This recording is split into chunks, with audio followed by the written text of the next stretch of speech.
Hi, and welcome back to Neon Liberalism. I'm Samantha Hancox-Li. This week, I want to continue our Liberalism 101 series, and this week I want to talk about limited government, a phrase that you often see kind of thrown around in connection with liberal democracy, with modern liberal theory. And I want to talk about what it means and where it comes from and why it's important, which I think is especially relevant as we live through what very much feels like an unprecedented assault on the idea of limited government in America. And so, to help me talk about these questions, I'm very excited to have Robert Black on the podcast. Robert is a constitutional scholar and the author of the Evening Constitutional publication. Yeah, Um, newsletter, I believe okay, is the a generic term. newsletter. Okay, yes, that's what we're all. Everybody these days is in the newsletter business. Yes, So yeah, Robert, thanks so much for coming on. my pleasure. Thank you for having me. Okay, so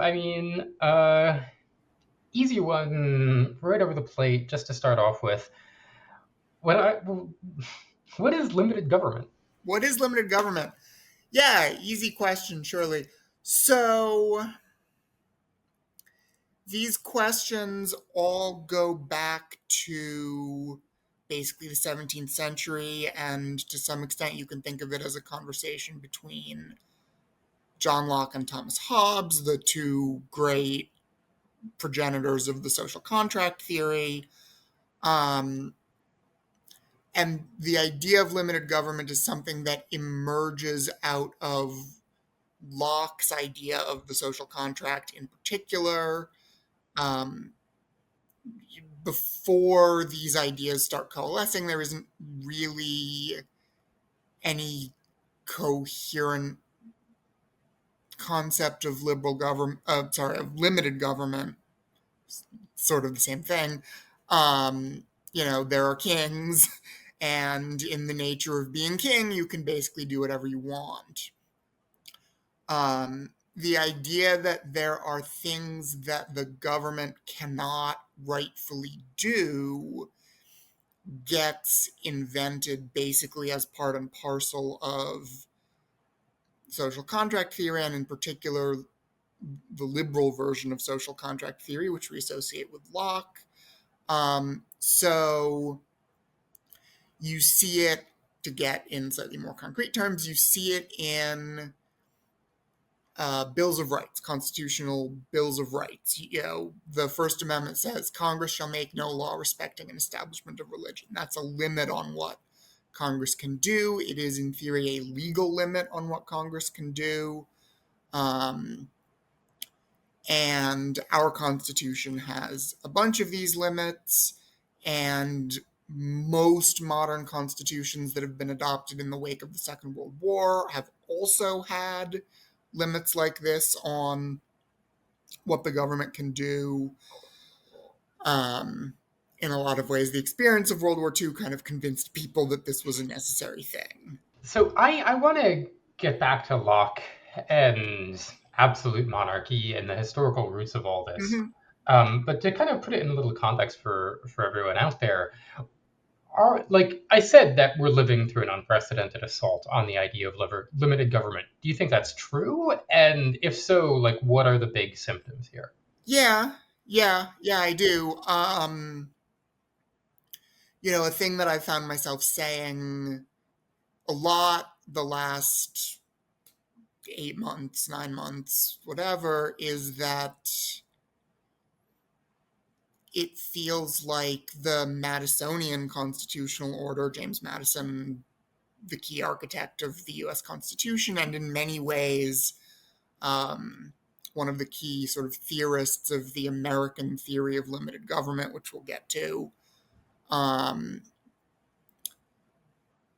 It has been supplanted, is in the process of being supplanted by a Schmittian order. Carl Schmitt, essentially the court philosopher of the Third Reich, the original Nazis. It's not great.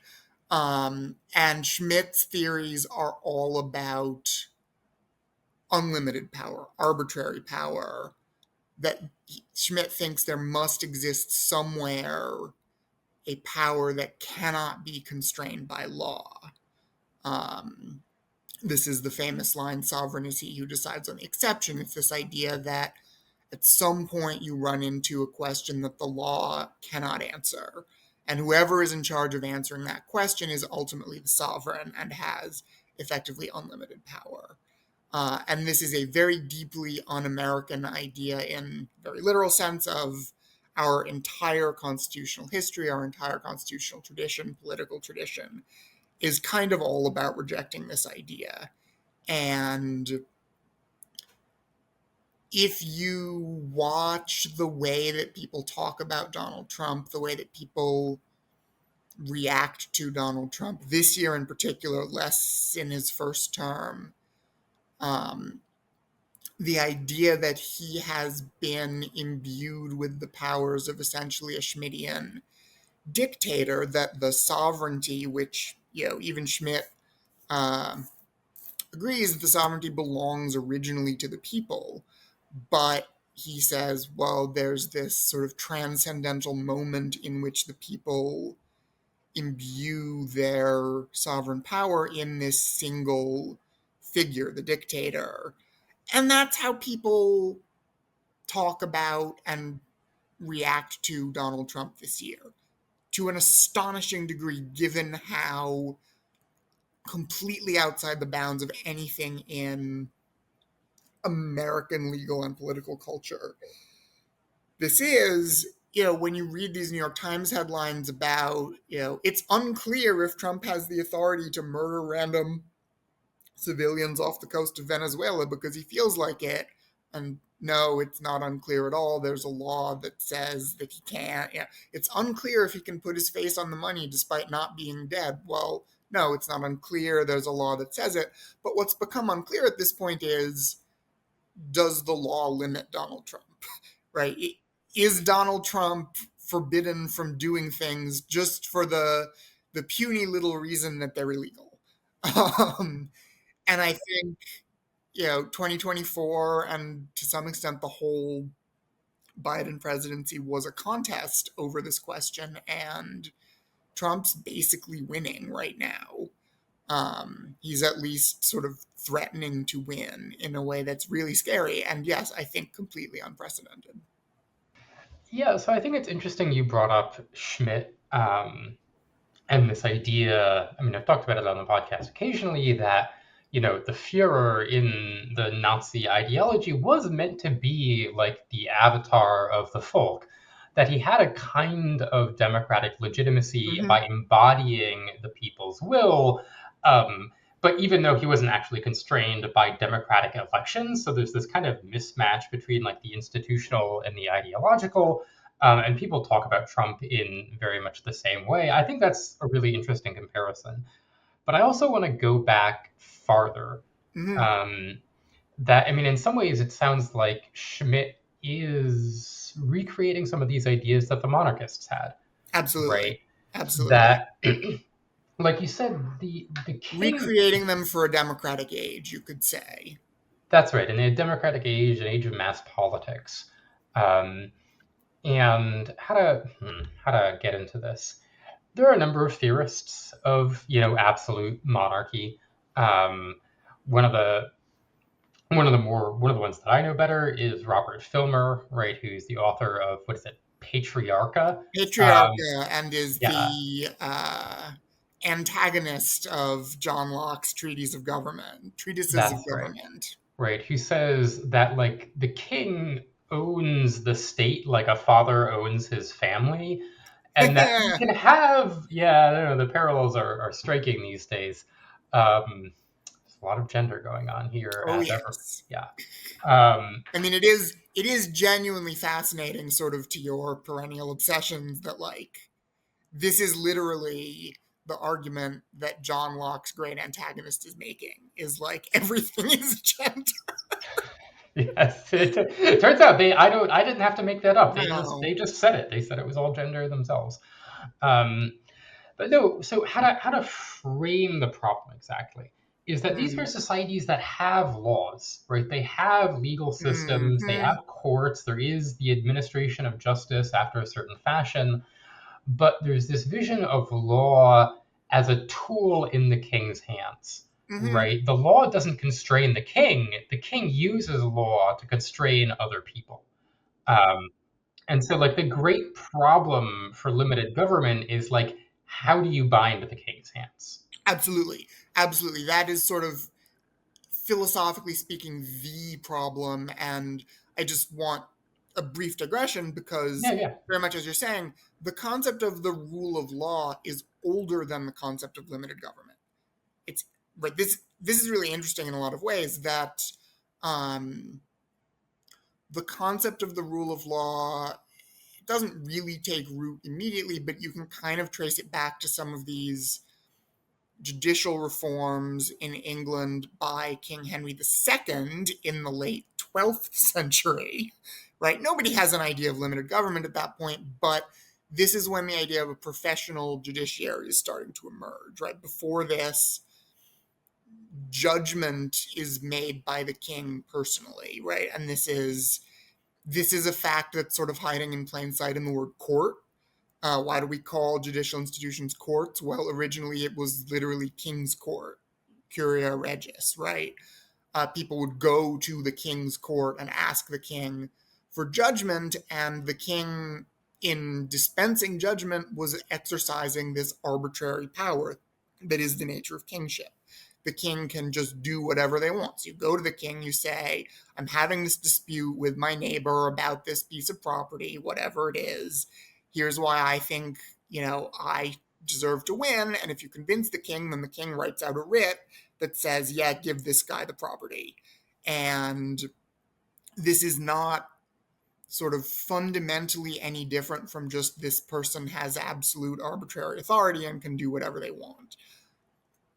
For various reasons, many of which are kind of practical, um, Henry II creates all of these sort of professional judicial institutions. And, over the next several centuries, they sort of um, coalesce more concretely, more stably. And a thing that happens when you have people who are not the king's own person making these judgments, even though they are making these judgments in the king's name using power that the king gave them, which is by its nature the same unlimited power. But people start getting a notion that it would be nice if the judges didn't just apply their own whim to decide the present case. Because in theory, that's something that the king has a right to do, right? And the king isn't literally in the room. The king has a right to rule according to whim. The judge has the same power that the king has, but they don't have the king's whims in the room with them. And so, this idea that, like, the way you're supposed to decide a case if you're one of these professional judges is by saying, well, we did the same thing in this other case that was similar, begins to emerge. And from this, you get all of these rule of law notions about reasoned decision making, um, consistency, treat like cases alike.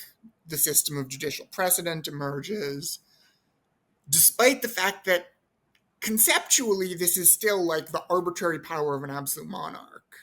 But this idea that although the king has this arbitrary absolute power, he, through his judges, is supposed to rule according to law with this kind of consistency.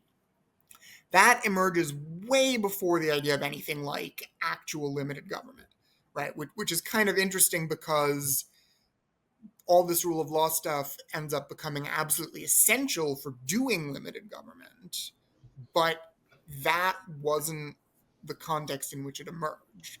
Okay, digression over. No, I mean, I think it's important just to recognize some of the historical contingency lying behind, like, what has come down to us is like, oh, this is the liberal package, but like how it came to be is a very interesting question, Yeah, full of some strange twists and turns and yeah. accidents. But anyway, so we have this idea. we don't just want the whims of a lot of different people pretending to be one person. We want a clear and consistent set of principles. They're articulated, they're known, they're intelligible, they're, the rulings of judges who are different judges are reliable in the iterator reliability we have here. But there's still another step, like you're saying, from Mhm. the idea of like clear and consistent legal principles to binding the king personally, that the law starts to stand above the king. And this emerges in the context of English history over a series of like, well-known struggles and events. And I was wondering if you could tell us a little bit about that. You have all of these rule of law norms. It's still the case that, like, the king can in principle upend any of this at any moment if he wants to. He just, he doesn't, because he's a nice guy and he's busy hunting and whatever. um so right, that's sort of the status quo ante. Then in the 17th century, we get this series of conflicts where um Charles the First, who takes the throne in the 1620s, um, gets sick of having to consult with Parliament for everything that he does. And Parliament is another one of these cases where, like, in its origins, it is just the King's Council, right? It's just, again, absolute monarch, unlimited arbitrary power. But, he needs to learn something about the realm so that he can know how to impose his taxes. He needs to know where the money is so he can know how to tax it. So he summons a parliament from across the realm to help advise him on how to do that.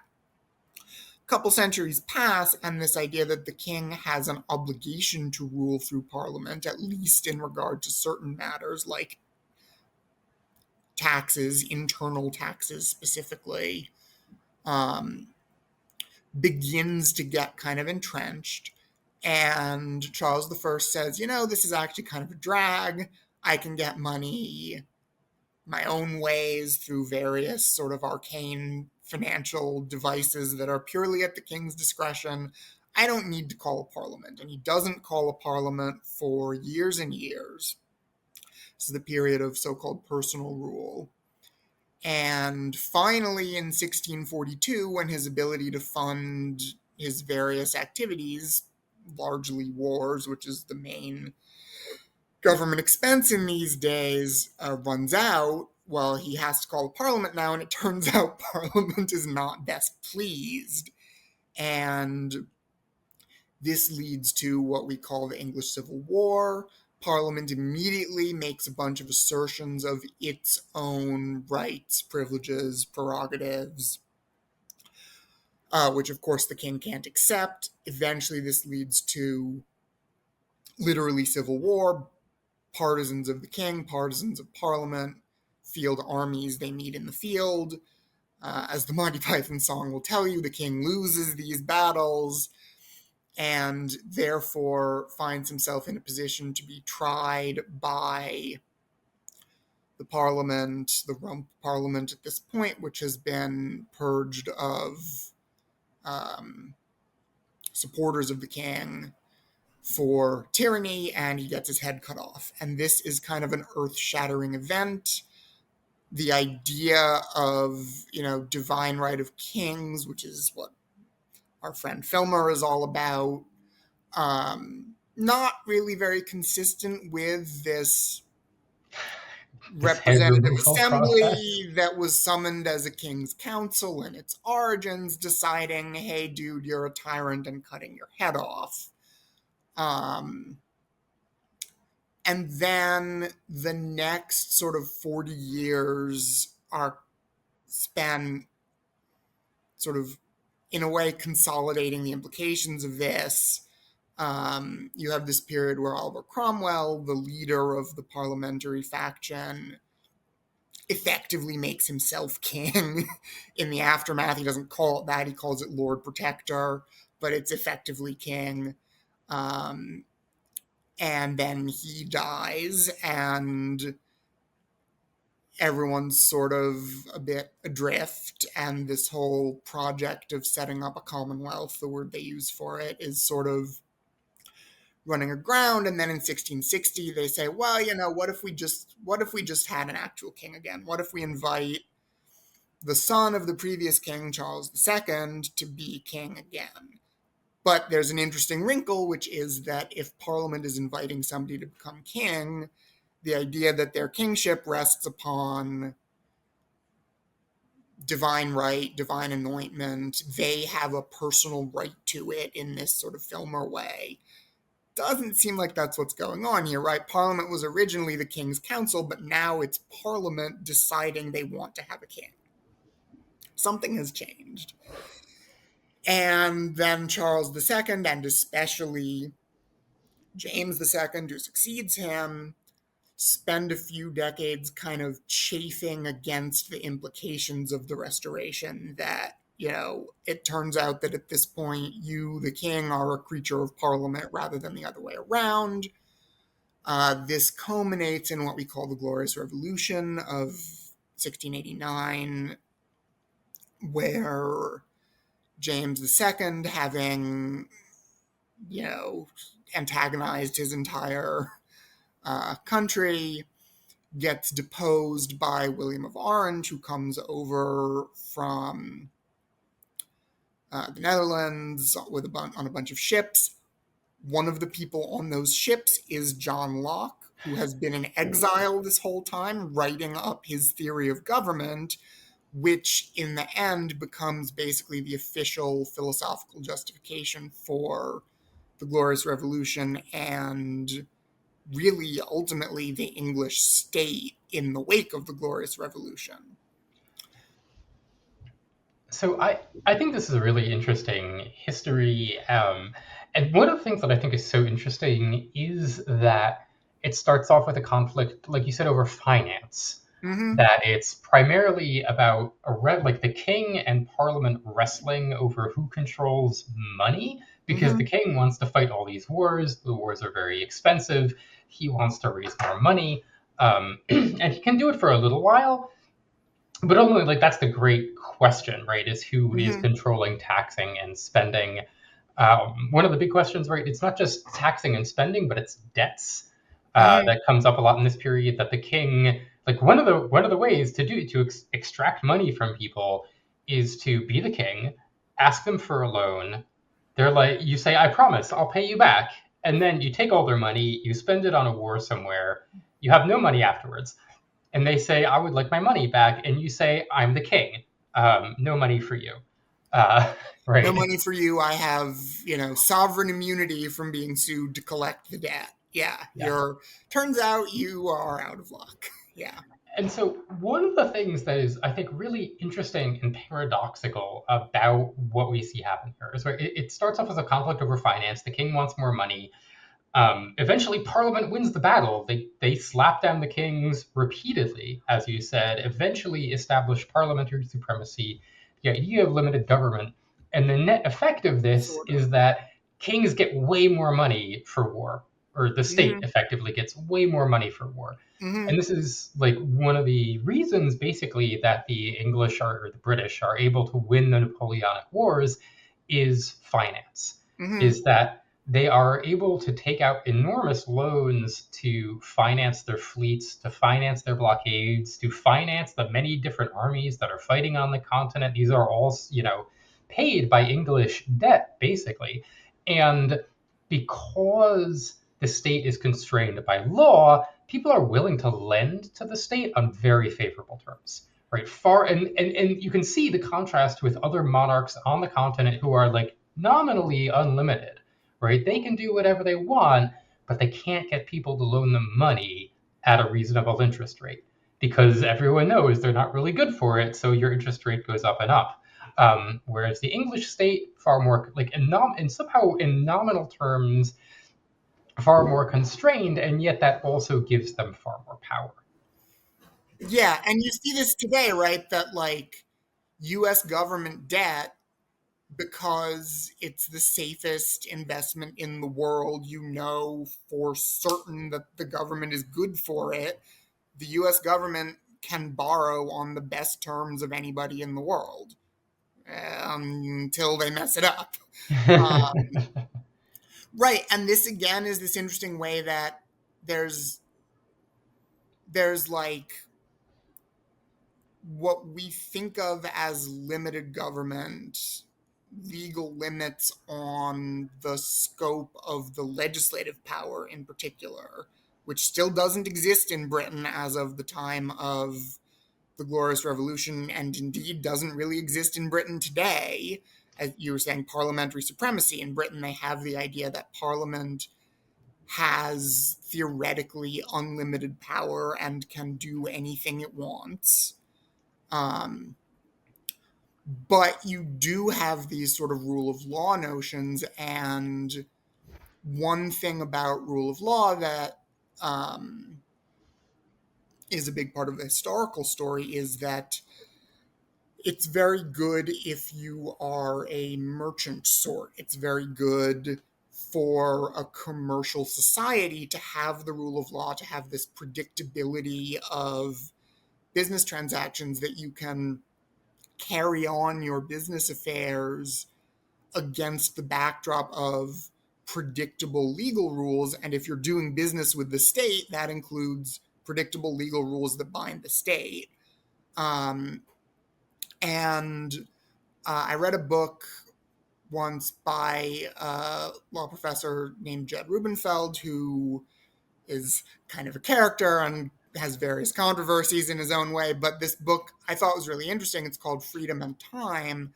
And one of the points he's making is that there are a whole bunch of situations in which it is to a person's benefit. In a way, it increases a person's sort of sphere of action to be able to bind themselves in a way that they will not be able to get out of later. And the example that you're giving is exactly one of those, right? I need money to fight my wars. People have cottoned on to this thing I keep doing of saying, oh, yeah, you lent me that money, but I'm the king, so you can't actually get it back. They won't lend me any more money. I'm going to lose my war if I don't fix this somehow. Well, I need to credibly commit. I need to like irrevocably commit to, no, I'm actually going to pay you back. Right. And these rule of law institutions help with that a lot.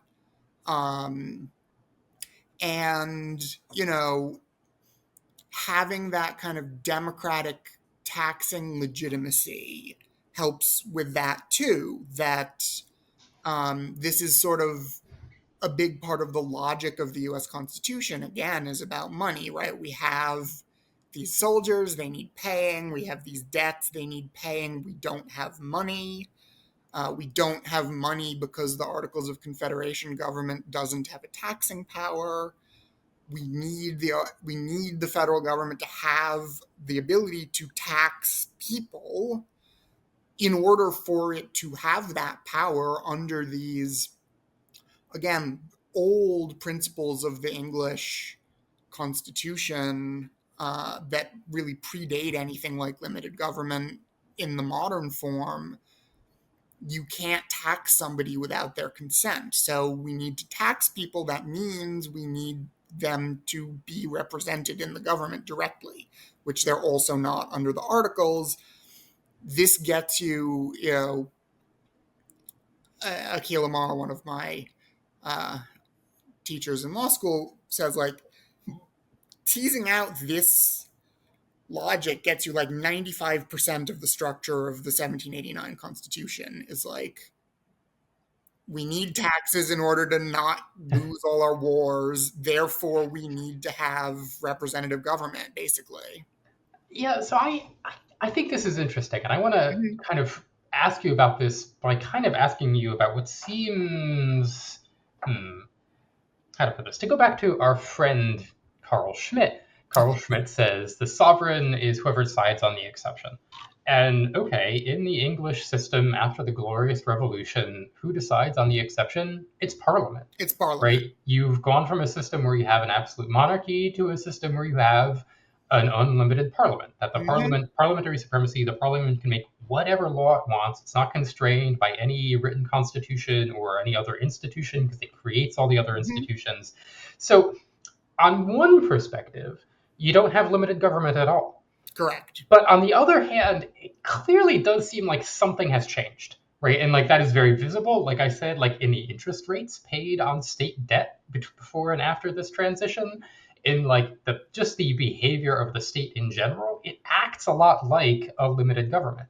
So what's going on there? Did What's or going on did there? not a limited government get established here? Yeah, right. So what's happening, I think, is that it's correct that like limited government in essentially the American sense and the modern sense still doesn't exist, still hasn't been invented. In fact, orthodox British political thought in the 18th century basically holds that it's impossible.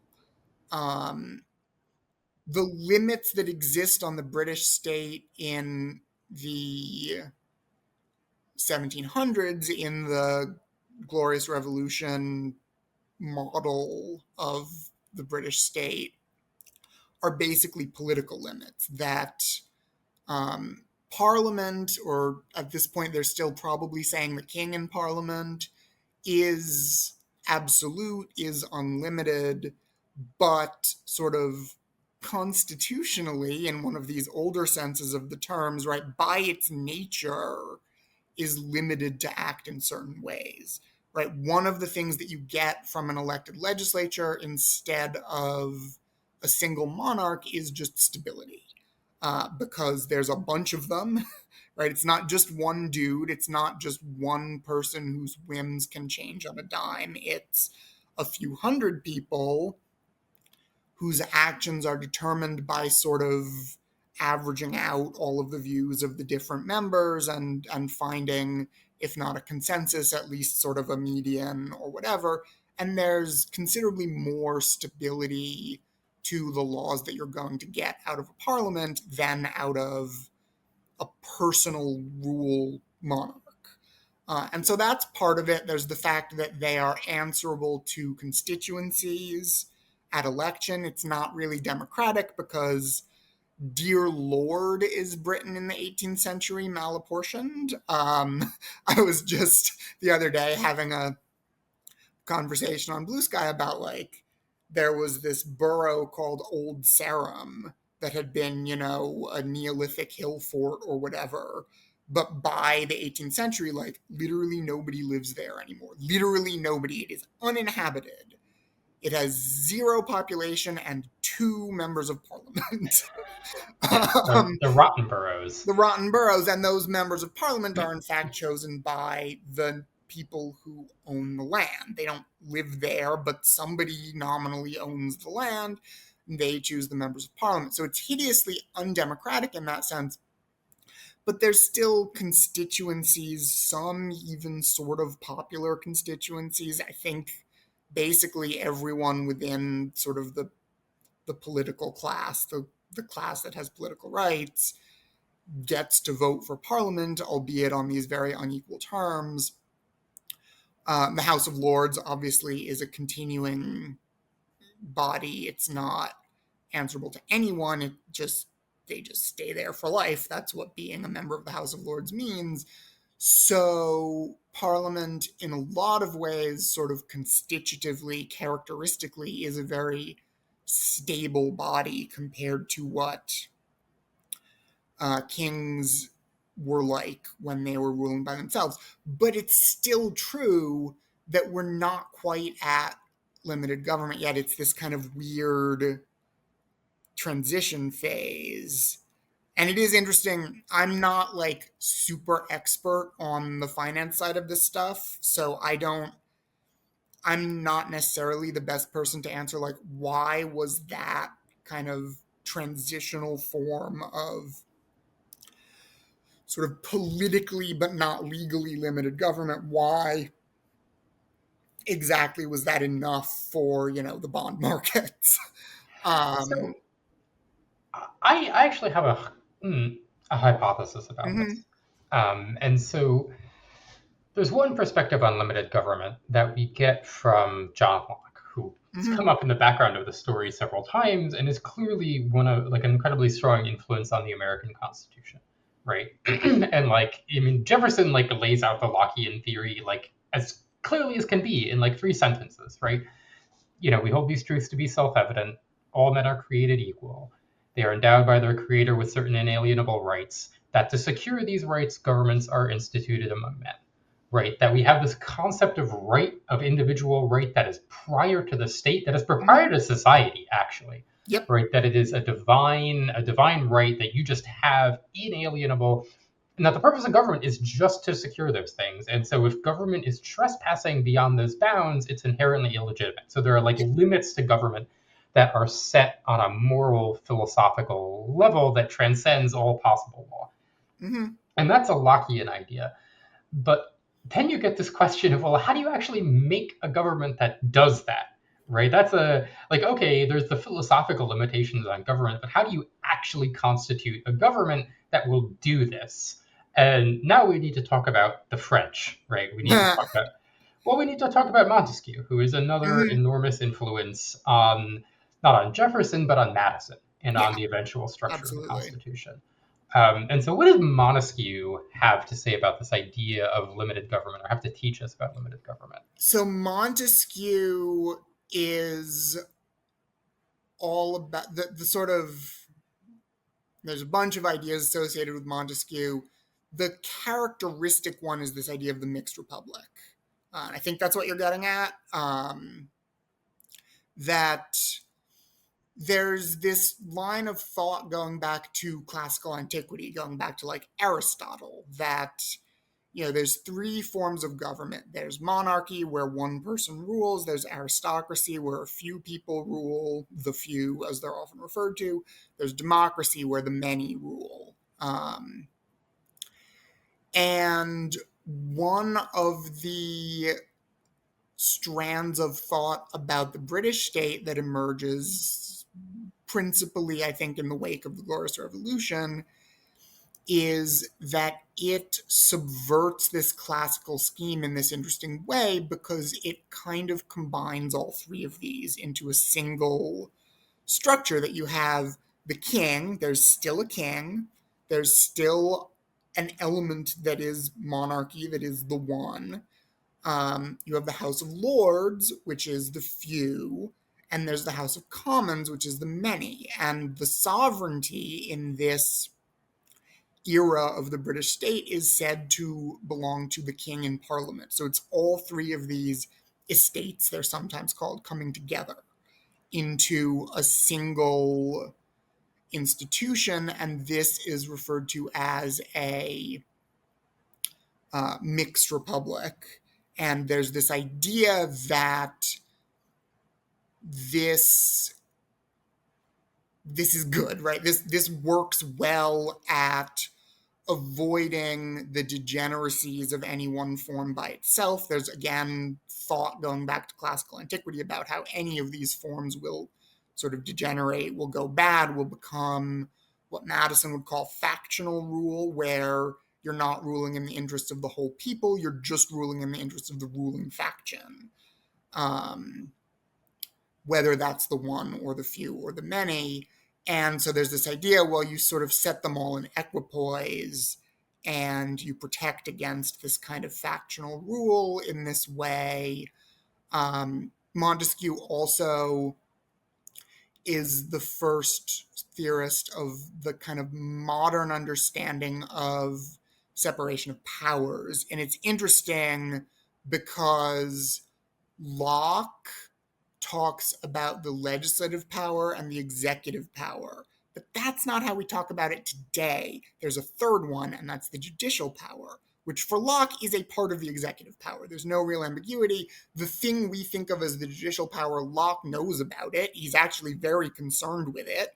It's kind of key to his whole system. He just thinks of it as part of the executive power.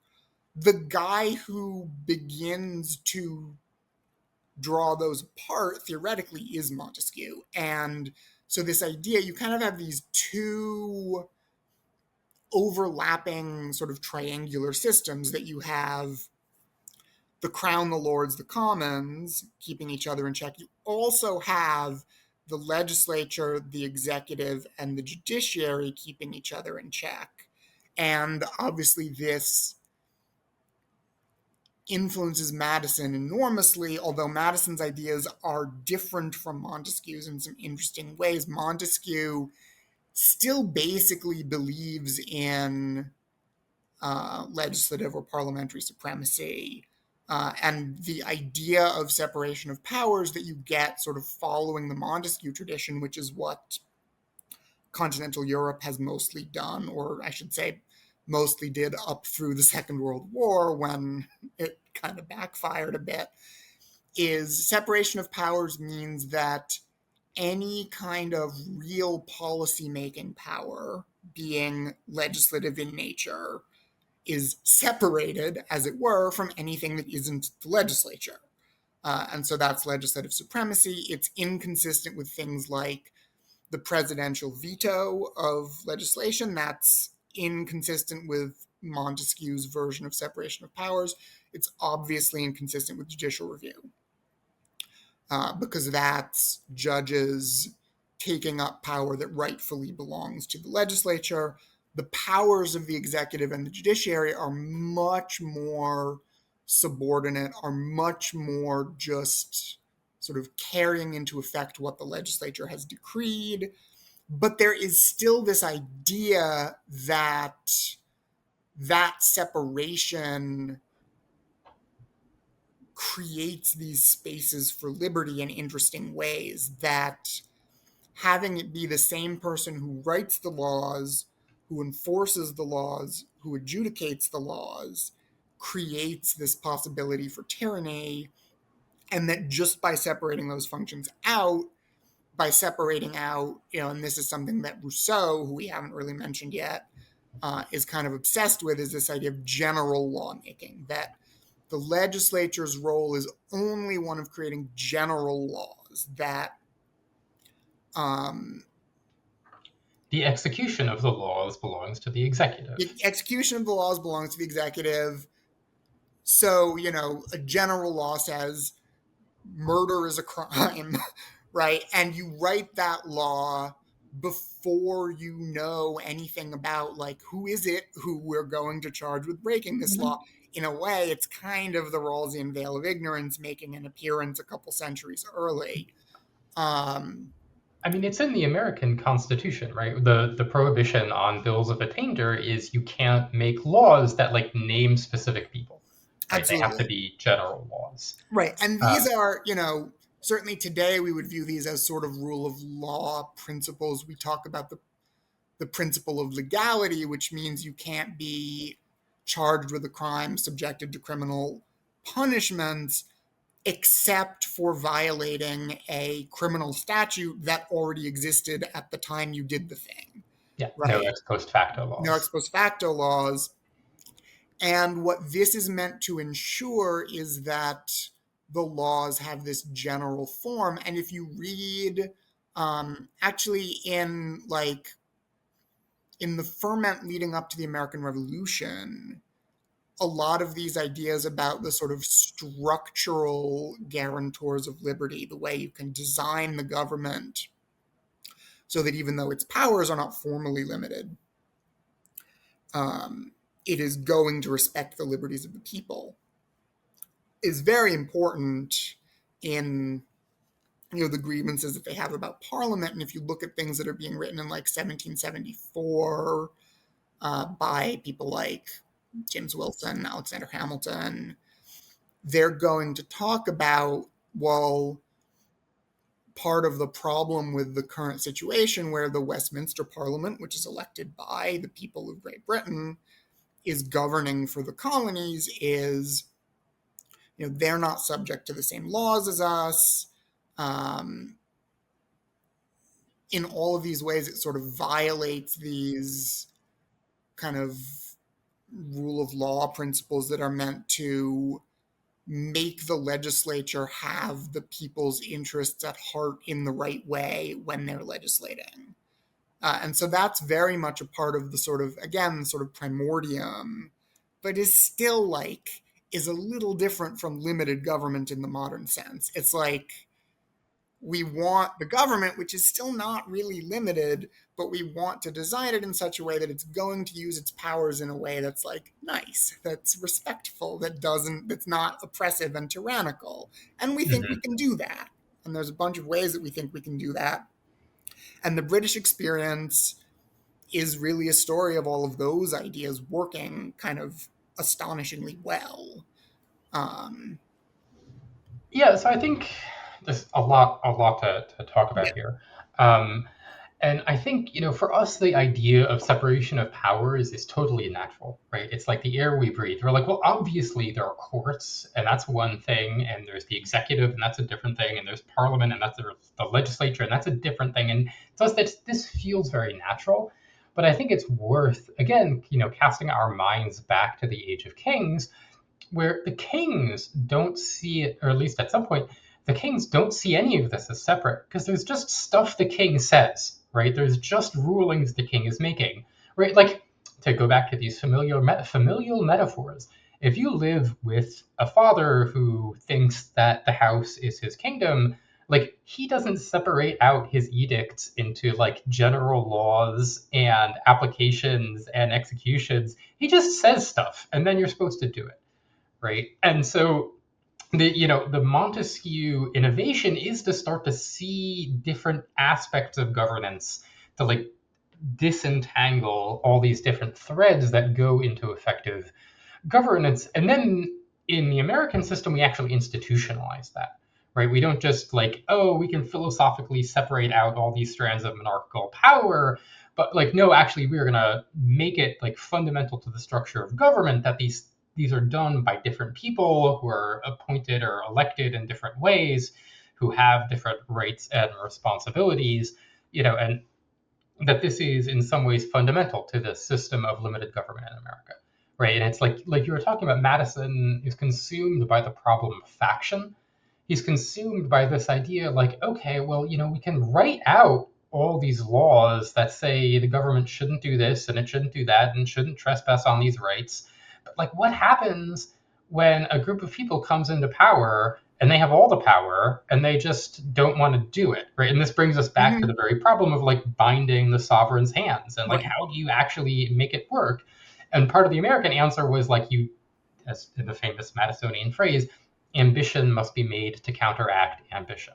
Right. Um, Right. Well, and it's interesting you were saying like for kings, none of the stuff is separate. And as I've sort of alluded to a couple of times, like in their origin, that's what courts and legislatures were, at least in the sort of English constitutional history. Antiquity, there's some different stuff going on, but like Parliament is the king's council. It exists by the king's will.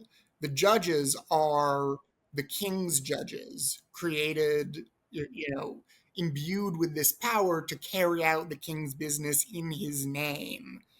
Fast forward a few centuries, and we've gotten very used to these things having a life of their own.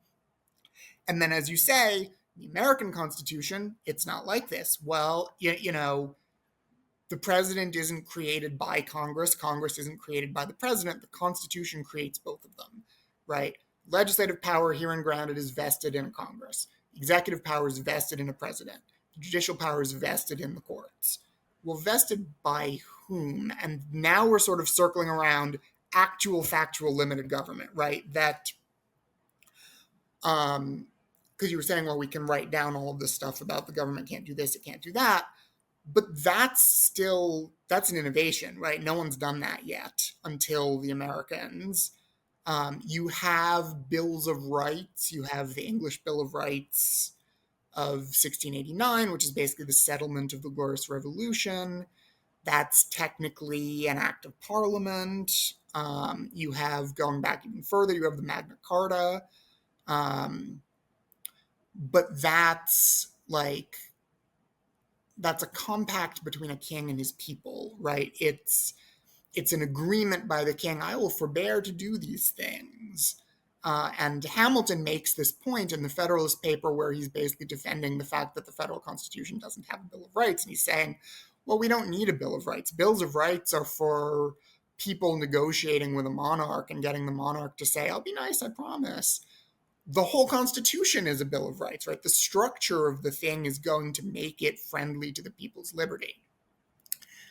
But is it though? And in fact, what you get in the American context is this fusion of these sort of Montesquieuian ideas about separating out the different powers of government, playing them against each other in the Madisonian example so that they check each other's power, with this idea of limited government power. And so in British political thought in the 18th century, I mentioned this already, this is thought to be sort of conceptually impossible. Locke already exists. The thing that you were saying about, government is instituted to secure these rights. It is limited by this purpose. If government exceeds what is necessary to vindicate the people's rights, it has gone beyond the power that is allotted to it by the social contract. That all exists, but British political thinkers and statesmen and what have you believe in a basically kind of Schmitt-like idea that there must necessarily always be somewhere in any system of government a final absolute power. Someone, when push comes to shove, has to have final authority, and this authority is the sovereignty, and it cannot be divided. This is sort of an axiom of British political thought in the 1700s. There's this phrase, imperio in imperium, um, which is how they sort of mock the idea of limited government or sort of formally divided power. This idea that if you try to set up a division of government powers, you are creating kind of a state of war. You have these two different sovereignties within the same country. This is sort of a very Hobbesian idea. Hobbes, we haven't talked much about, but Hobbes thinks that the only solution to the problem of basically people are always going to be at each other's throats, people are always going to be fighting, trying to take each other's stuff, no one's going to have security, it's not just war, it's the war of all against all, is this single absolute sovereign who can just lay down the law, keeps everyone in fear of violating the law, and the law says, don't go around killing each other. And if you do, the Leviathan, this sort of giant being, which is interesting, the cover of Leviathan, very famous. In a way, the cover of Leviathan is itself one of the most famous works of political philosophy. This big guy made up of all these little guys, right? This idea of the people of the nation coming together into this abstract entity, which is the sovereign, which in principle is probably the king. So it's this very Hobbesian idea that if you divide the sovereignty, all you're doing is making the Leviathan not actually work. You're going to get a war between these sort of competing mini Leviathans, and it's going to mess up the whole project. And so the Americans, in trying to set up a state on these Lockean grounds, have to wrestle with this, right? They have this idea that says there are these inalienable rights. That's actually a post-Locke innovation, the concept of inalienable, but it fits nicely because, for anyone listening who doesn't know the technical meaning of inalienable, which we moderned, it's kind of an unfamiliar word. To alienate means to give up, to give away. You alienate your property, right? When you buy groceries at the store, you alienate the money that you used to pay for it. You owned it and now you don't. You alienated it. Inalienable means unable to be given up, and this matters because in the social contract theory, government power comes from the people. It is given by the people to the state. But if some of the sort of natural political authority that people have over themselves is actually inalienable, cannot be given up, then it can't be given by the people to the state, and that entails that the state's power must be limited. But that's this contradiction, that's imperio and imperium. We have a problem. The Americans need to solve this problem, and they do solve it, and the way they solve it is largely by taking up the tools of like corporations law, which exists in not really a modern form yet, but this sort of primordial form, and agency law more broadly. Agency law is the law of like, I authorize so and so to act on my behalf in this matter, right? Which comes up a lot in commercial affairs. It's what lawyers basically are. The word attorney actually means agent. Um, and there's a whole body of law about this stuff that the founders are all very familiar with. The British colonies in North America are corporations. That's like technically what they are. They have these corporate charters, they're colonial charters. They are, they're sort of similar to the East India Company, the West India Company, that sort of thing. The king authorizes this group of people to go colonize Virginia or whatever. And there's there's an idea that's sort of like limited government that emerges from this, because when the king creates a corporation, or when I hire someone as my lawyer, I give them some powers that had previously belonged to me, but not all of the powers that previously belonged to me. I make you my lawyer. You can represent me in some matters, but it's not just an open-ended, complete alienation of every power I possessed. And so they draw on some of these ideas and say, well, okay, you're right, actually, that sovereignty can't be divided. Sovereignty can't be divided, but sovereignty never moves. Sovereignty starts in the people and it stays there. The sovereignty itself is never transferred. Limited portions of the sovereign authority of the people gets transferred to particular government entities. The government is not sovereign. No part of the government is sovereign.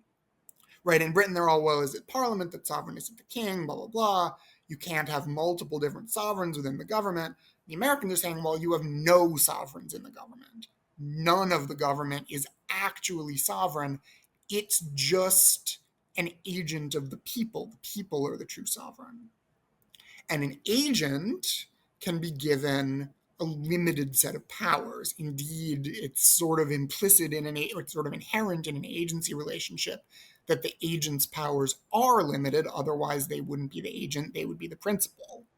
And so, So, I'm sure there's more you're going to tell me about corporate law here, but I want to not ask a that question. much. I don't know that Um, much about corporate law myself. well, so okay, there's this important philosophical question about where is sovereignty? Is it Mm-hmm. in Parliament or the king, or perhaps the people? And we say sovereignty is in the people; it never leaves. But what, in practical terms, does this mean about the structure of the American government and the American Constitution? Right. So it means that if government is agents of the sovereign like this, well, then you can say, well, this one has these powers, and this one has these powers, and this one has these powers. None of them has all the power. And indeed, even taken together, they don't have all the power. Some of the power is reserved to the people.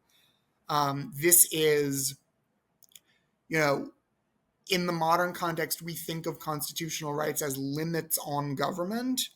But in this sort of early modern context, one way of understanding what something like the First Amendment is doing is saying, well, the power that people sort of naturally have in this pre political state to govern themselves, legislate for themselves in a way.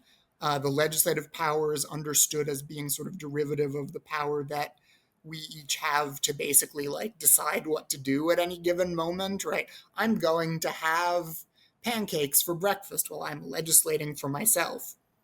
And it's when you sort of delegate and pool that authority that you get the legislative power in this sort of political sense. But some of that legislative power just remains with the people. The power that I have in the state of nature to decide what I'm going to say, I don't give up. I retain it. I never give it to the government. The government doesn't have the power to tell me what to say because I retain it. Um, but also, even of the powers that are given to the state, they're not all given to one body or one institution. And um, this isn't like this contradiction, this imperio and imperium, because none of them, basically because the people are sort of the ultimate judge of everything, right? And there's this idea, um, ambition must be made to counteract ambition. The branches are to sort of play against one another. But an important idea is that, um, when the branches are fighting, when they're fighting about what the Constitution means, when they're fighting about the scope of their various powers, ultimately these disputes are to be resolved by the people, right? Who are the principal. You see something like this in the election of 1800, where actually all three branches of the federal government have basically conspired in upholding the Sedition Act, which says you can't criticize the president or the Congress. You can criticize Vice President Jefferson, though we don't much like him. Congress passes it, President Adams signs it. It doesn't ever go to the Supreme Court, but Supreme Court justices sort of sitting on lower courts in the way that was done in those days uphold it basically as a matter of course. But a lot of people think, this is actually unconstitutional. This is kind of tyrannical. And Jefferson, largely on a platform of this Sedition Act, is outrageous, wins the election of 1800. And this is seen as like the people playing this role as sort of the final arbiter of their own constitution, saying like, you all are agents. You got it wrong. You got it wrong. This thing that you all did, actually, you didn't have the power to do it. We're going to sort of step in and sort this out. And so one thing that you get out of this, just to finish the thought, something that I've been thinking a lot about recently, it's very common in political theory circles and in constitutional law circles to see democracy and limited government as opposed to one another. Um, And, I think this has to do with what, to my mind, is a slightly naive understanding of what democracy is. Well, democracy means the majority gets its way. And there's a lot of people who think if you sort of tease out the implications of the majority gets its way seriously, you end up basically at Schmidt. You end up at something like the majority can do whatever it wants. There can be no limits on its power, but actually this is going to consume itself. And I very much have come to the belief that limited government and democracy both need each other at an extremely kind of deep and intimate level. That, you know, you can't have democracy without limited government, because if the government has unlimited power, then it can say you can't criticize the president. And now, okay, you have elections, but nobody can criticize John Adams, so your elections aren't so meaningful anymore. Conversely, you can't, this thing you're saying about how do you bind the king, right? It's this, an aspect of this sort of imperio and imperium thing that I sort of haven't stressed is this idea of like, there can be no law against the lawgiver, right? If the law comes from the king, then how can it limit the king? So, in order to, I think, in order to make limited government real, you need it to be this act of self limitation, of the people limiting themselves, right? That um, the government is an instrument through which the people act, but the people wishing to preserve their own liberty, mindful of all of the ways that unlimited um, majoritarian power can sort of consume itself, say, we're going to create these limited institutions, and through that we're going to limit ourselves, we're going to limit our own ability to act by, this legality principle, right? The people can only act to put somebody in jail by having this one agent called Congress write a law first, and then this other agent called the president do an investigation through the Department of Justice, yada yada, and then this other agent called the court saying yes, this person was duly convicted. The people are powerless to say, like, hey, we don't like that guy, throw him in jail. So I think I really like this point that the idea that limited government and democracy aren't in tension but need each other. And I think it gets to a deeper point about what this thing called limited government we've been circling around even is and how it can Mm. possibly work. Right? Mm-hmm. Because there are all these arguments that you see from guys like Schmidt, like this Imperio and Imperium stuff, that it's like philosophically incoherent. The idea of limited government is incoherent. Rousseau, I think, believes this as well. Um, it's an old tradition, right? And I think to me, what falls out of this is that a limited government is partly a matter of the internal structure of government, but it's not just a matter of the internal structure of government.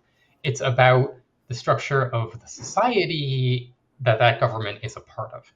And ultimately, Absolutely. I think it comes back to the idea of an open society. Mm-hmm. That one of the features of an open society, here I'm drawing on North Wallace and Weingast and their book Violence and Social Orders, which is very good. You should all read it. I know it's a brick, but it's very good. It's a brick. Oh my god, I've read long books that are like really entertaining and enjoyable and well written. Violence and Social Orders is not one of those books. It is dry as hell, but it's really good. And one of the arguments it makes is that I think you can draw from it is we've been talking about this idea that like in the monarchical system, all the threads of power are totally intertwined. And like all Mm. of social structures and all forms of social organization are kind of intertwined. And Mm-hmm. what an open society does is like crack all that open.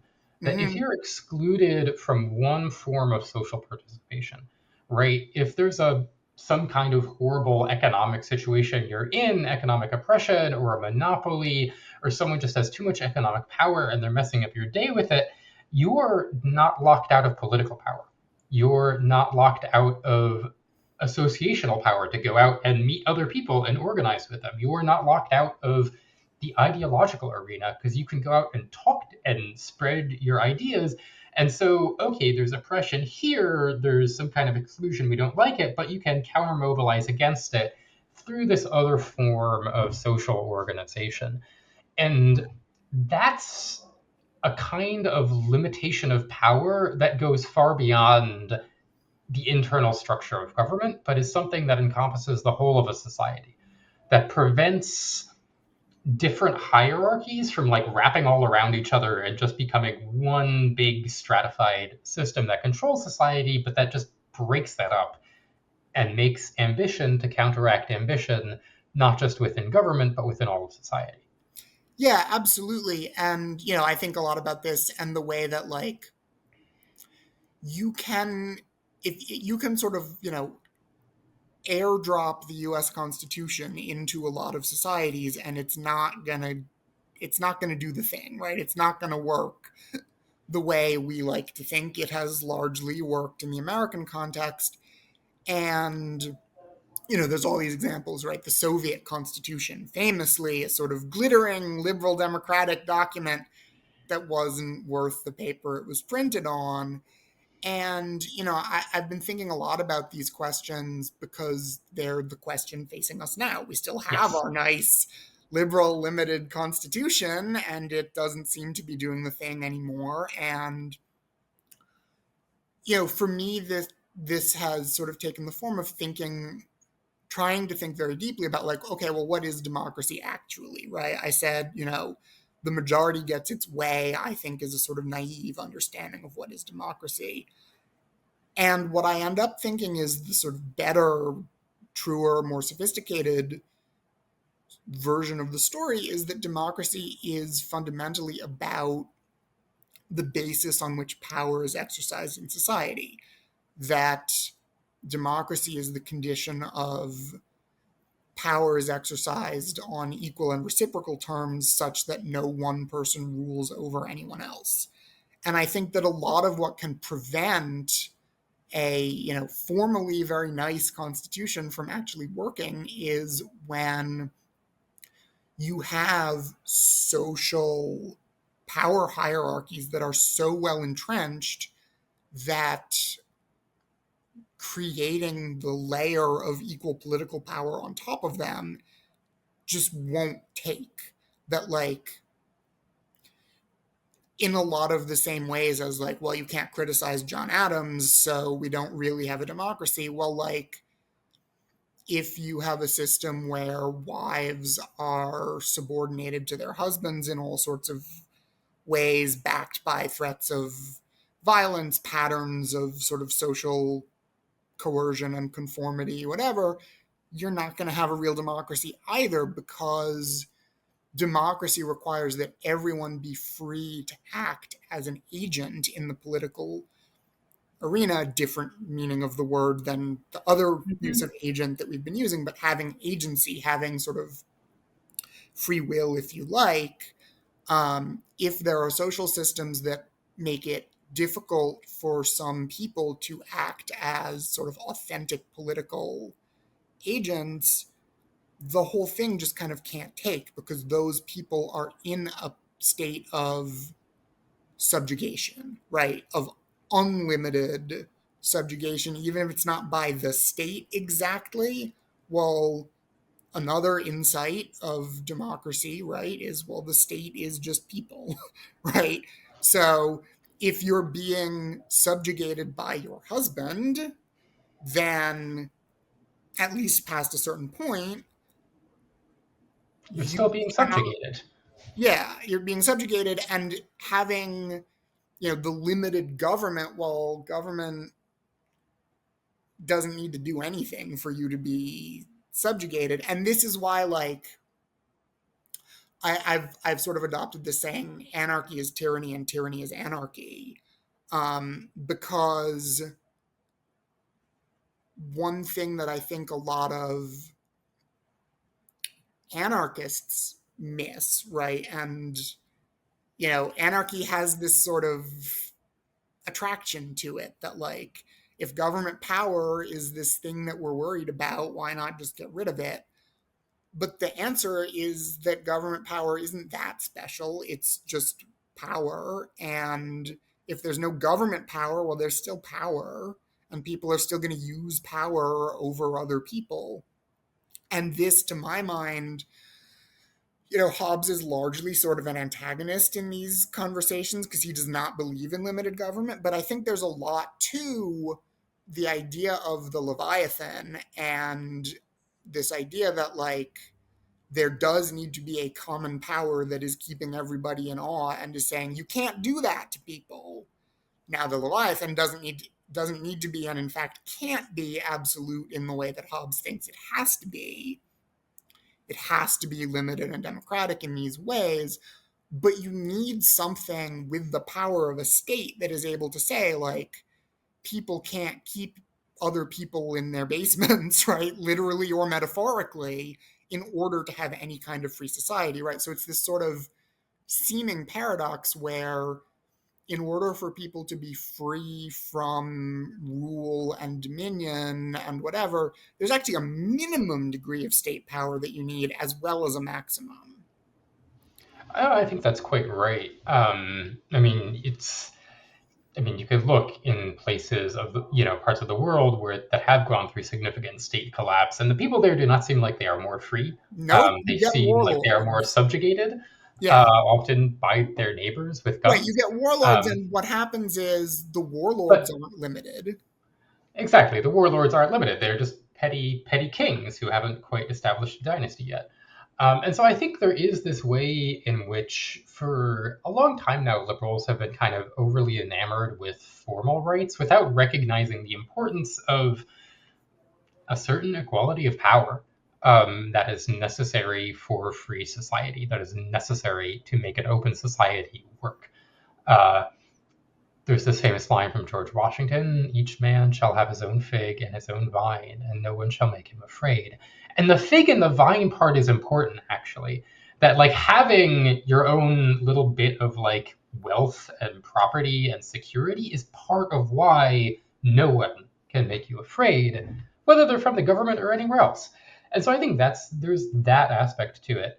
But I also want to focus on another part of what we've been talking about, which is this idea that the Constitution is not self-enforcing, right? And we see that very visibly right now. That, there are people in power in the government who are like, what if I just didn't? But this is the thing: the Constitution was never self-enforcing, right? It's never been true that it just kind of magically makes people conform to it to the extent that it has ever worked, that we've ever had limited government in America. It's because we, the people, continue to exercise our unalienated political power to ensure that we have limited government. Yeah, absolutely. And that's that story of the 1800 election. And, people, I think, will often refer to the idea of, well, the law, the Constitution is self executing as, lawyer brain. But I think to some extent that's not right. I think a lot of lawyers, legal theorists, constitutional theorists especially, like, we've known this forever. This is not actually a surprise to any of us. Like, there's this famous speech by Judge Learned Hand from 1944, I think, called the Spirit of Liberty speech, where he's asked to give some talk about the spirit of liberty or whatever. And he says this famous line,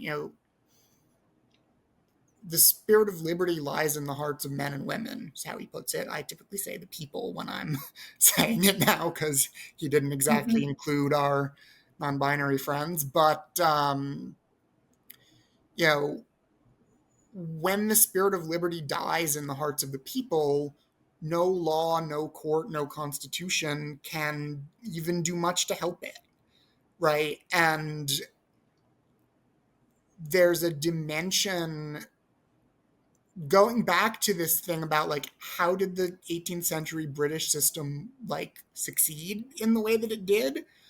um there's a dimension of all of this that is like, if people in power are seen to be trying to transgress the limits that the Constitution has set upon them, they lose elections, right? The people don't re-elect people who are a threat to the constitutional scheme. That is an indispensable part of making the whole thing work. And when it goes away, you have a problem. And to me, this was one of the absolutely infuriating things about last year, is that Trump was running on a platform of I am going to be king. He was very unsubtle about it. I mean, he just said it, He right? said it again and again and again and again. And the idea that, the central point of the campaign against him should be this man is going to make himself king was seen as, like, naive. Well, like, oh, ordinary people don't care about these sort of abstract constitutional questions. And it's like, okay, do you realize how doomed we are if that's true? Like, the government, the entire system of government depends on that not being the case, right? It depends on the people are committed to their constitution and are vigilant against threats to it and will, through elections, defend the country against would-be tyrants. And I wrote a piece for my newsletter a few months back where I said, like, what's missing with the American Constitution right now? What's wrong with the American Constitution? Well, what's wrong is that nobody cares about it. What it's missing is a constituency, right? What it's missing is anybody to give a damn that the things that are happening are not lawful. And the extent to which, and I don't want to paint with too broad a brush here, there are plenty of people in America who do care about this and are taking action such as they can to try to defend it. But when you just had an election where the idea that the people were going to punish somebody who was saying openly, in so many words, it was basically his entire campaign platform. He did not talk policy. All he talked about was, I am going to make myself paramount over the law. And nobody thought that the people were capable really of giving a damn about it. And were they right, or was it sort of a self-fulfilling prophecy? I don't know. But like, yeah, when that happens and then that guy wins the election, everyone is going to say, yeah, this guy's king now. Like, that's where this Schmittian order comes from, is this idea that the people aren't really capable of acting as a Madisonian sovereign, right? They're not really capable of, we are the principal, the government is our agent, we're going to sort of police what they do on our behalf. All they're capable of is saying, this is what we want, and we're going to imbue this guy with total arbitrary sovereign power to go pursue it. Mm-hmm. And like, again, it's like, if that's true, we're doomed. I hope it's not true. If it isn't true, we kind of need to, or if it is true, we need to make it stop being true, right? There is no way out that doesn't run through getting a people who give a damn about holding their government to its own limits. As Abraham Lincoln put it, as a nation of freemen, we will live for all time or die by suicide. Yeah. Well, And so I think that's, hmm, I mean, whatever. All the wise pundits, the wise pollsters don't really like this idea that, like, actually, it's really important to campaign on the idea of freedom, on the idea of, a limited government under the Constitution.